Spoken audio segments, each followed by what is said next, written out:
Good afternoon. Phil Lindemann with your news from Avalanche Physical Therapy on Krystal 93.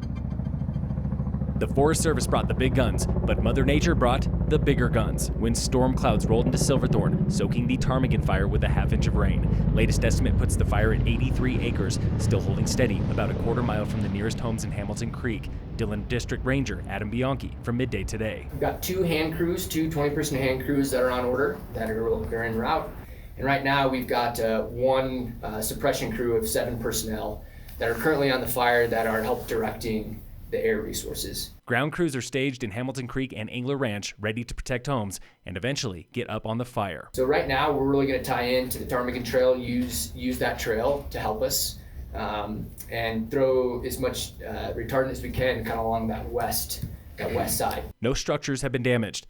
But what about the elephant in the room? Any idea how it started? Yeah, it's under investigation, but you can see that it does cross a trail, so just say that. About 25 evacuees came to that midday meeting, including Art, who spent an anxious night down the road. Well, I have some friends. I had several friends call me up, live like we're in Summit Cove, and they said, hey, come on over, and so we did. More than 600 homes worth about $400 million are evacuated or under pre-evacuation. None of those orders have been lifted. If you are displaced or put on pre-evac, go to Silverthorne Town Hall for resident credentials. That is your ticket to get back home when it is allowed. There's another public meeting happening today at 6 at Town Hall. We've got I-70 tunnel numbers, and this past weekend was the busiest in 10 weeks. Nearly 146,000 vehicles passed through both sides of the Eisenhower Friday through Sunday, 5,000 more cars than last weekend. In 4 months this summer, June through September, 2.26 million vehicles traveled I-70 through Summit on weekends only, 9% more than the same 4 months last year.